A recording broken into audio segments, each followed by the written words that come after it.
bagian daripada ruang lingkup dan sejarah ekonomi makro. Tapi sebelumnya, tolong Anda pahami dulu kontrak perkuliahan. Dengan memahami kontrak perkuliahan, Anda akan bisa meninggalkan sifat yang buruk.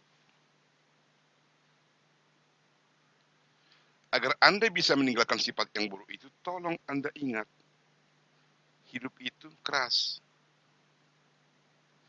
Jika hidup itu lembek, yang di kuburan sana mau bangkit semua.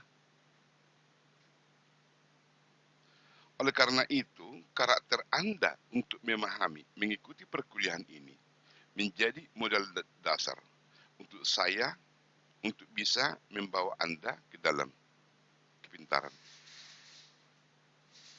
Dan tolong Anda ingat bahwa belajar itu adalah ibadah. Jika Anda beranggapan belajar itu adalah ibadah, maka kita semua punya tujuan itu untuk ke surga. Karena belajar itu adalah bagian ibadah. Maka oleh karena itu, tolong adik-adik berubahlah ya, berubah. Ruang lingkup teori ekonomi makro.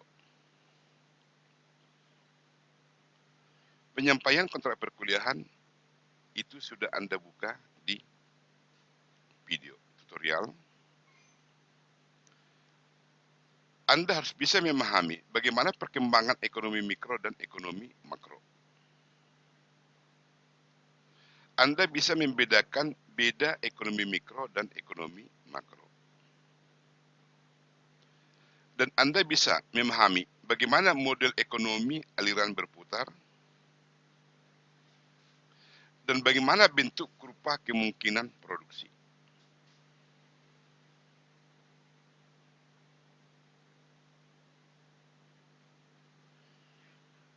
Ekonomi makro ini adalah bagian dari ilmu ekonomi yang khusus mempelajari mekanisme bekerjanya perekonomian secara keseluruhan. Tolong perhatikan di sini, bekerjanya perekonomian secara keseluruhan, bukan sebagian-bagian. Tolong Anda bayangkan Anda di satu mall. Kemudian Anda perhatikan aktivitas yang ada di mall tersebut. Semua tutup mata, Anda bayangkan Anda saat ini berada di mall. Anda perhatikan aktivitas orang yang ada di mall itu. Kemudian Anda bayangkan Anda di pasar gelodok, di mana di pasar itu ada barang impor, ada barang ekspor, ada pembangunan toko sebagai investasi, ada tenaga kerja yang bekerja, dan ada bank untuk pertukaran uang. Ada penjual, ada pembeli, serta ada aturan yang dibuat oleh pemerintah. Dari kedua ilustrasi di atas, inilah contoh perekonomian secara keseluruhan.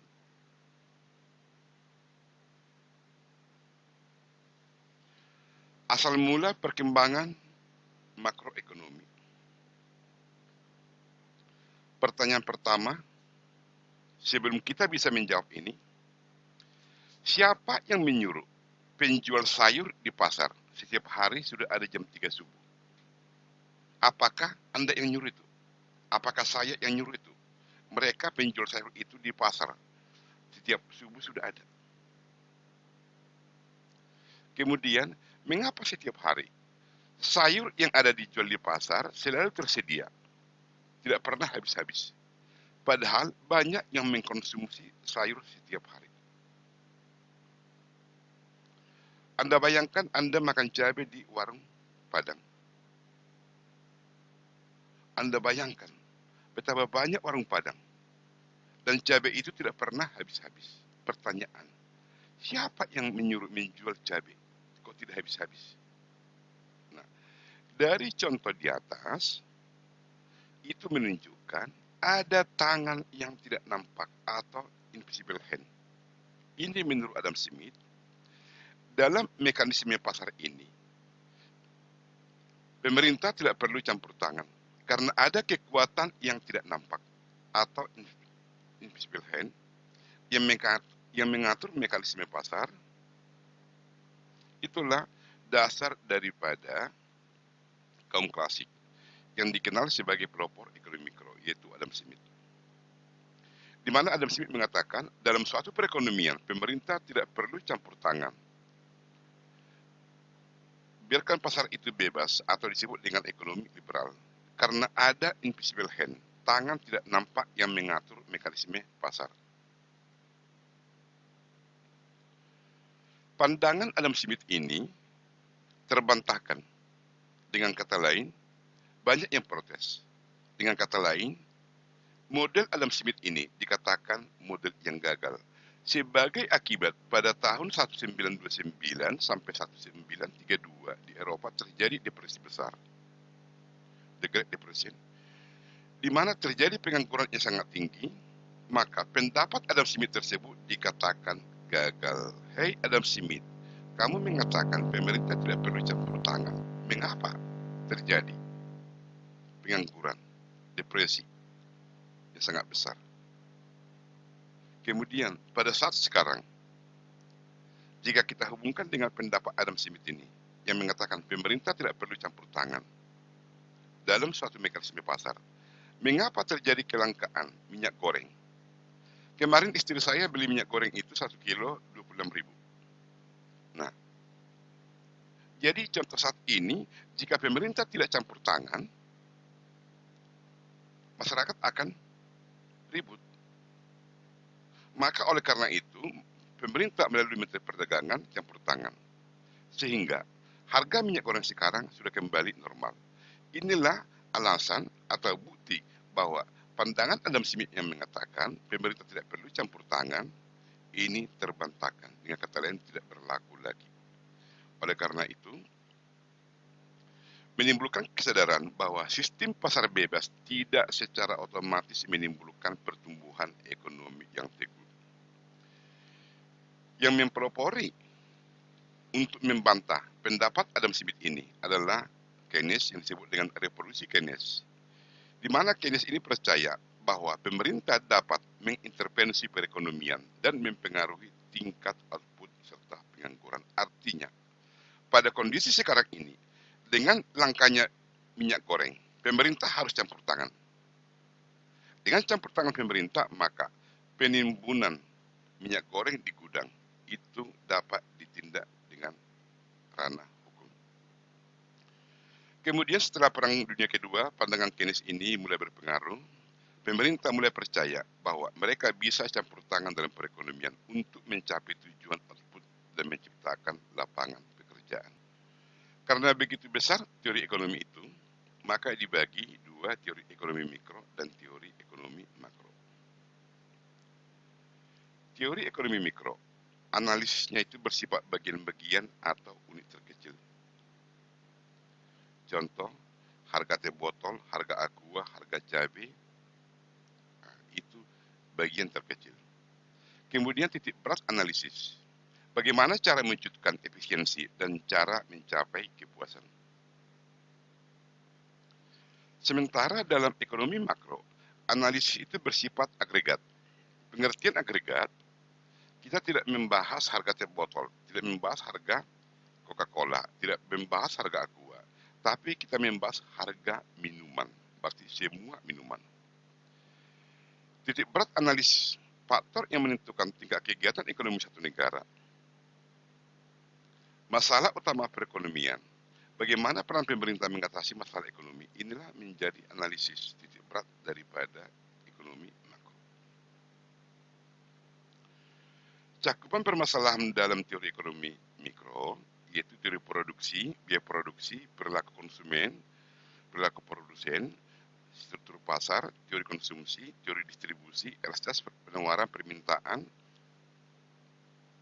Sementara dalam ekonomi makro, cakupan permasalahan pendapatan nasional, pertumbuhan ekonomi, inflasi, kebijakan ekonomi pemerintah, neraca pembayaran, pengangguran, pendapatan per kapita, permintaan seluruh konsumen, penawaran secara seluruh produsen. Kemudian dalam teori ekonomi mikro, harga ialah nilai dari suatu komoditas, barang tertentu saja. Sementara dalam ekonomi makro, harga adalah nilai dari komoditas secara agregat keseluruhan. Misalkan dalam mikro, harga teh botol 5.000. Tetapi dalam makro, harga minuman Berarti harga minuman di sini termasuk teh botol, Coca-Cola, Fanta, Aqua, dan sebagainya. Tujuan analisis dalam ekonomi mikro lebih memfokuskan pada analisis tentang cara mengalokasikan sumber daya agar dapat dicapai kombinasi yang tepat. Sementara dalam ekonomi makro, tujuan analisis lebih memfokuskan pada analisis tentang pengaruh kegiatan ekonomi terhadap perekonomian secara keseluruhan. Sekarang masuk model ekonomi siklus aliran berputar atau circular flow diagram. Di sini ada perusahaan, di mana perusahaan ini memproduksi barang ataupun jasa menggunakan faktor produksi dari penyedia faktor produksi.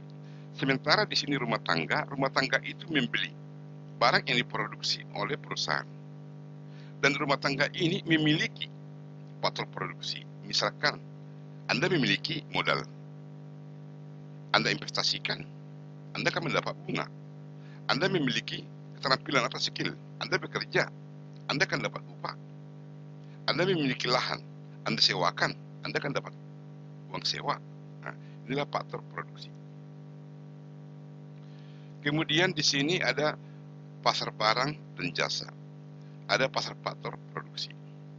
Di sini perusahaan menjual barang ataupun jasa di pasar barang dan rumah tangga yang membeli.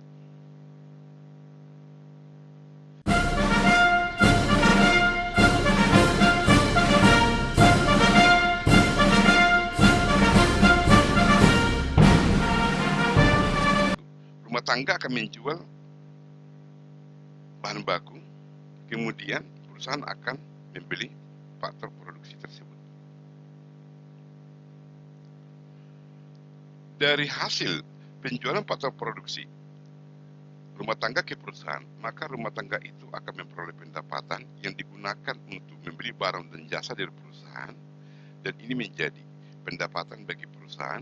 Pendapatan perusahaan ini digunakan untuk membayar atau membeli faktor produksi dari rumah tangga. Nah, ini menjadi pengeluaran. Di sini penghasilan ya perusahaan.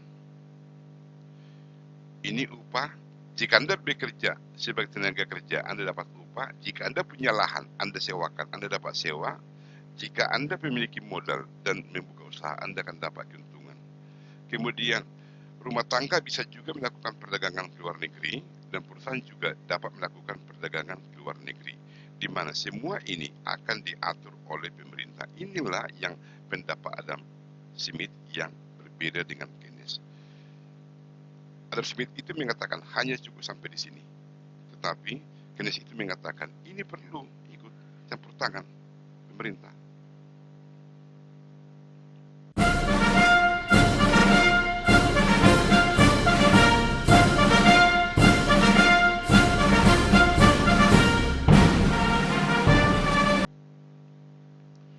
Penentu kegiatan ekonomi. Analisis mengenai penentuan tingkat kegiatan perekonomian menunjukkan bagaimana pengeluaran agregat, permintaan agregat, dan penawaran agregat akan menentukan tingkat kegiatan suatu perekonomian. Artinya gini, suatu negara itu Anda bayangkan 5 orang. Ada si Ana, ada si Anu, ada si Ane, ada si Toga, ada yang si Togi, ada 5 orang.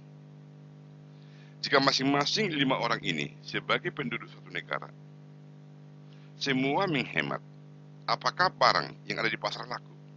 Tidak. Pengeluaran agregat artinya di sini, bagaimana pengeluaran kelima manusia tadi? Permintaan agregat itu menunjukkan waktu konsumen tadi, rumah tangga tadi melakukan pengeluaran, itu menunjukkan permintaan agregat. Dan produsen akan menawarkan barang secara agregat. Interaksi antara pengeluaran agregat dan penawaran agregat akan menentukan kegiatan suatu perekonomian. Artinya seperti yang tadi. Jika ada tadi 5 orang manusia dalam suatu negara, kelima-limanya itu tidak melakukan konsumsi, apakah kegiatan perekonomian di negara tersebut berjalan? Tidak. Pengeluaran agregat dibedakan atas 4 golongan. Pertama, pengeluaran konsumsi rumah tangga. Jadi pada waktu Anda membeli cabai, tomat, beras, dan sebagainya, itu merupakan pengeluaran konsumsi rumah tangga. Kemudian pengeluaran investasi perusahaan. Kemudian pengeluaran konsumsi dan investasi pemerintah yang disingkat dengan G. Kemudian pengeluaran perdagangan luar negeri, yaitu ekspor dikurang impor. Inilah pengeluaran agregat. Alat ukur kegiatan ekonomi. Pendapatan nasional menggambarkan tingkat kegiatan ekonomi yang dicapai. Artinya, jika pendapatan nasional kita tahun ini 5M, tahun sebelumnya 2M, itu menunjukkan kegiatan ekonomi kita selama ini sudah berjalan bagus. Kemudian yang kedua, perubahan dan pertumbuhannya dari tahun ke tahun diukur dengan tingkat pertumbuhan ekonomi dan tingkat pertambahan kemakmuran.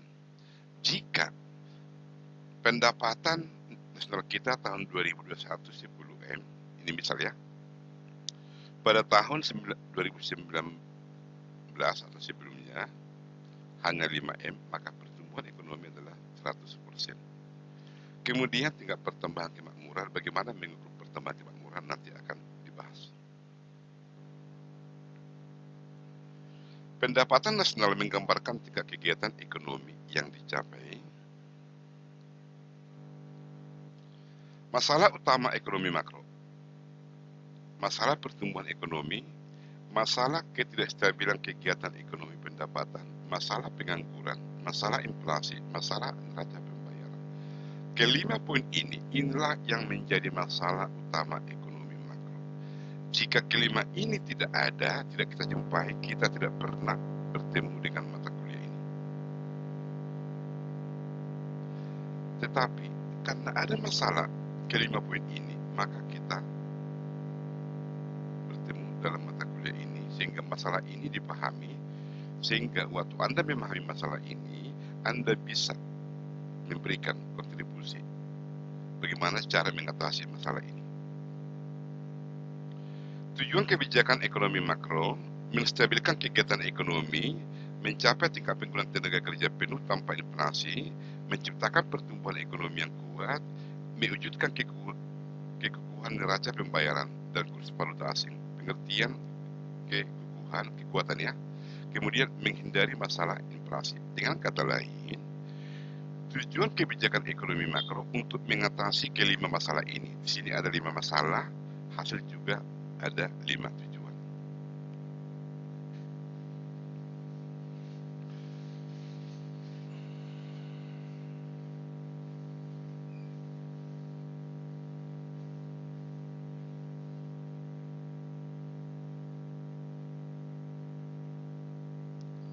Kebijakan ekonomi makro pada umumnya ada 2. Pertama, kebijakan fiskal, kemudian kebijakan moneter. Kebijakan fiskal itu meliputi langkah-langkah pemerintah membuat perubahan dalam bidang perpajakan dan pengeluaran pemerintah dengan maksud untuk mempengaruhi pengeluaran agregat dalam perekonomian. Artinya gini,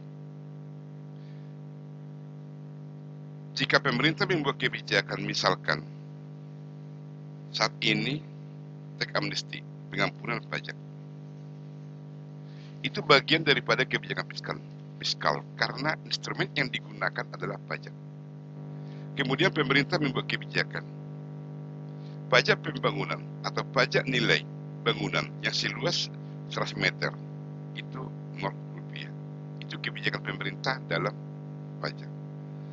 Jadi jika berhubungan dengan kebijakan fiskal, instrumen pemerintah adalah pajak. Kebijakan moneter meliputi langkah-langkah pemerintah untuk mempengaruhi atau merubah penawaran uang dalam perekonomian atau merubah tingkat bunga dengan maksud untuk mempengaruhi pengeluaran agregat. Dalam kebijakan fiskal, instrumen atau alat adalah pajak. Dalam moneter, alat atau instrumen yang digunakan pemerintah adalah penawaran uang.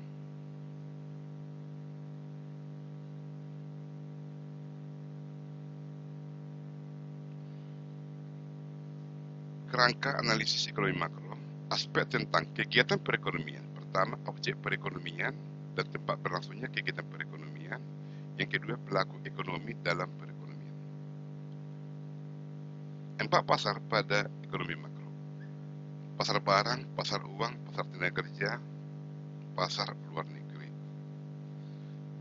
Pelaku ekonomi dalam perekonomian, rumah tangga, perusahaan, pemerintah, dan negara lain.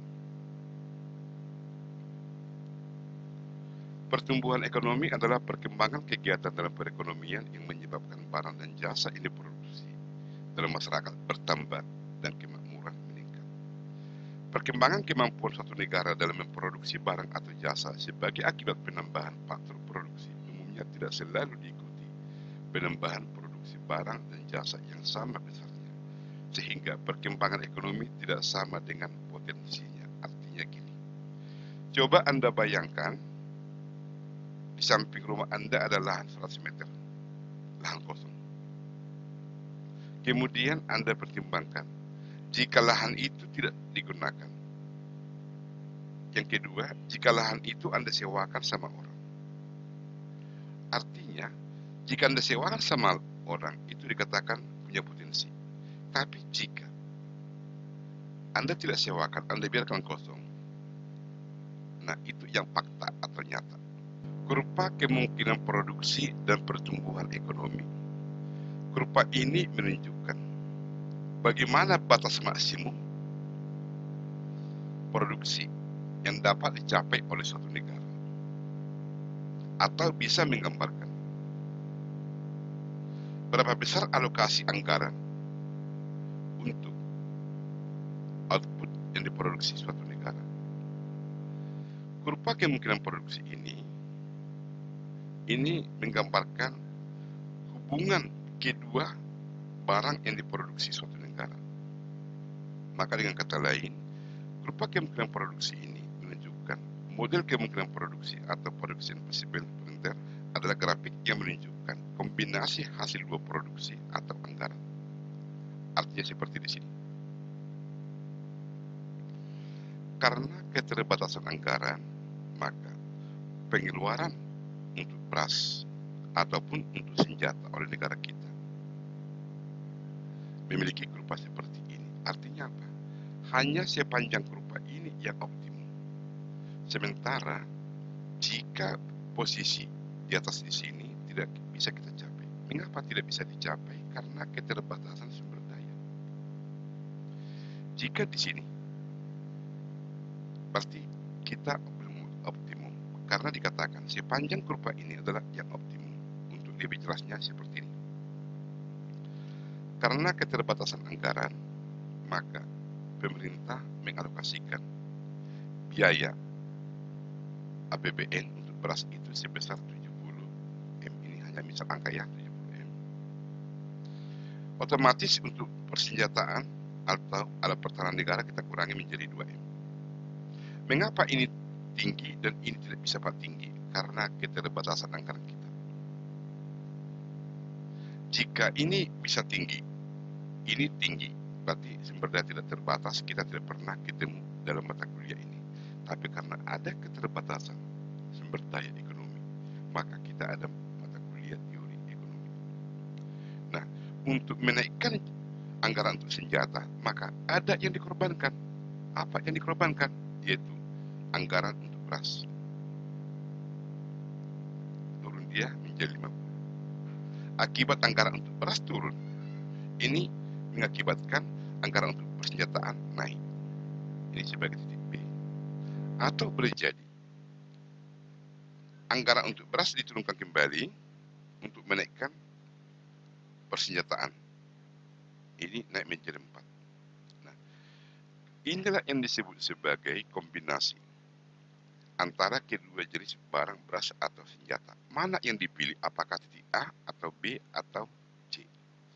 Ini bukan ranah dari saya, tapi ranah keputusan politik. Pada waktu zaman Pak Harto memilih mengalokasikan anggaran untuk alat pertanian. Pertahanan sedikit. Tetapi pada zaman Pak Habibie, ini dikurangi, untuk persenjataan ini dinaikkan. Jadi yang menentukan apakah titik A, B, atau C adalah keputusan politik. Nah, apa yang terjadi pada titik D ini? Titik D ini menunjukkan belum optimal, karena masih ada yang belum digunakan anggaran. Dengan kata lain, anggaran tidak terserap. Pada titik ini, ada kelangkaan, tidak bisa dicapai pada titik ini.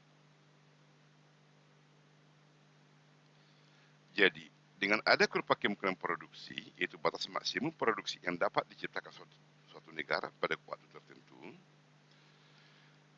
yaitu kurva yang menunjukkan batas maksimum dari tingkat produksi yang dapat dicapai oleh suatu masyarakat dengan menggunakan seluruh faktor produksi yang dimilikinya. Kemudian, diperlukan asumsi, pemisalan untuk menggambar kurva kemungkinan produksi ini. Asumsinya apa? Misalkan, asumsinya itu pemerintah memprioritaskan antara beras sama senjata. Kemudian output dapat berada di bawah kurva kemungkinan produksi maksimum karena ada pengangguran, dengan kata lain tidak efisien atau penghamburan. Tingkat produksi yang tidak dapat tercapai karena faktor produksi tidak mencukupi. Kurva kemungkinan produksi akan berubah bentuk karena teknologi yang tidak seimbang. Jadi kurva kemungkinan itu bisa bergeser ke atas, ke bawah, karena ada perubahan teknologi. Atau jika ada perubahan teknologi yang tidak seimbang, maka bentuknya itu bisa berubah, yang tadinya seperti ini, bisa akan memiliki bentuk seperti ini. Nah, ini. Jadi teknologi untuk senjata itu tidak berkembang. Ini misal.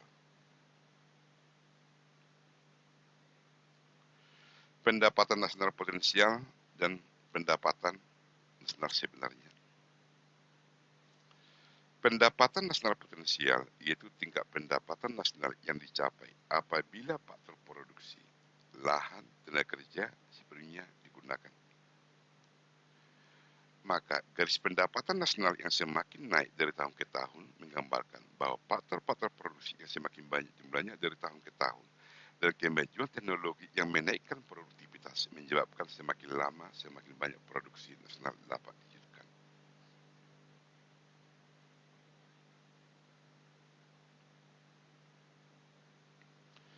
Penyebab pengangguran, kekurangan penggunaan agregat.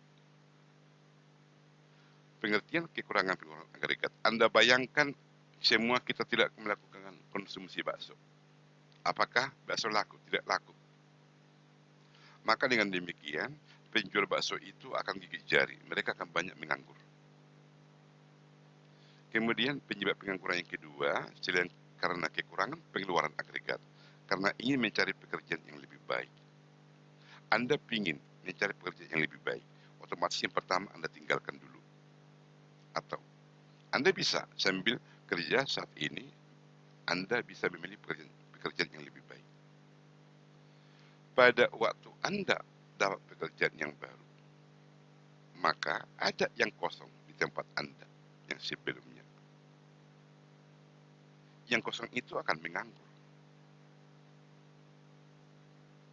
Itu yang pertama. Yang kedua, pengertian pengangguran di sini bukan hanya Anda sebagai manusia tenaga kerja, tetapi juga faktor produksi. Di satu kelas ada 30 bangku untuk mahasiswa, yang terisi hanya 10, maka ada 20 yang menganggur. Di satu kota ada lahan 30 hektar yang kosong, maka lahan itu dikatakan menganggur. Kemudian penyebab pengangguran, perusahaan menggunakan peralatan produksi yang modern sehingga mengurangi penggunaan tenaga kerja. Saat ini, kalau kita perhatikan di pintu tol, tidak ada lagi karyawan yang menerima kartu tol, tidak ada lagi, atau menerima pembayaran. Selama ini semua sudah menggunakan teknologi. Jadi yang tadinya di pintu tol itu rata-rata ya ada 15 orang karyawan satu pintu tol. Dengan kemajuan teknologi, mereka itu akan dipensiun dini atau pengangguran. Kemudian penyebab pengangguran yang lain, ketidaksesuaian di antara keterampilan pekerja dengan keterampilan yang diperlukan industri. Yang diperlukan industri punya kompetensi seperti ini, ternyata keterampilan yang dimiliki pencari kerja tidak sesuai maka mau tidak mau dia akhirnya akan menganggur. Yang dimaksud dengan inflasi, kenaikan harga barang secara umum. Apa penyebab inflasi? Tingkat pengeluaran agregat yang melebihi kemampuan perusahaan untuk menghasilkan barang dan jasa. Pekerja di berbagai kegiatan ekonomi menuntut kenaikan upah, kenaikan harga barang impor, penambahan pengeluaran uang yang berlebihan tanpa diikuti oleh pertambahan produksi dan penawaran barang, kekacauan politik dan ekonomi. Nah, inilah penyebab inflasi. Neraca pembayaran. Ringkasan pembukuan yang menunjukkan aliran pembayaran yang dilakukan dari negara-negara lain ke dalam negeri dan dari dalam negeri ke negara lain. Penerimaan dari ekspor dan pembayaran untuk impor barang dan jasa. Aliran masuk penanaman modal asing dan pembayaran penanaman modal ke luar negeri. Aliran keluar dan aliran masuk modal jangka pendek. Neraca perdagangan menunjukkan perimbangan di antara ekspor dan impor. Neraca keseluruhan menunjukkan perimbangan di antara keseluruhan aliran pembayaran luar negeri dan keseluruhan aliran penerimaan di luar negeri. Jadi inilah sekilas neraca pembayaran. Nah, inilah. Jadi sampai di sinilah ruang lingkup daripada ekonomi makro. Yaitu ada neraca pembayaran, ada inflasi, ada pengangguran, ada pendapatan nasional. Nah, yang menjadi pertanyaan sekarang, setelah Anda memahami ruang lingkup daripada ekonomi makro ini, Anda ada yang dapat pengantar ekonomi makro, ada yang dapat teori ekonomi makro. Perbedaan pengantar ekonomi makro sama ekonomi makro terletak pada masalah analisis penekanan. Lebih dalam penekanan dalam teori ekonomi makro dibandingkan dengan pengantar ekonomi makro. Teori ekonomi makro itu didapat setelah Anda mendapat mata kuliah pengantar ekonomi makro. Sekian dan terima kasih. Sampai di sini ruang lingkup ekonomi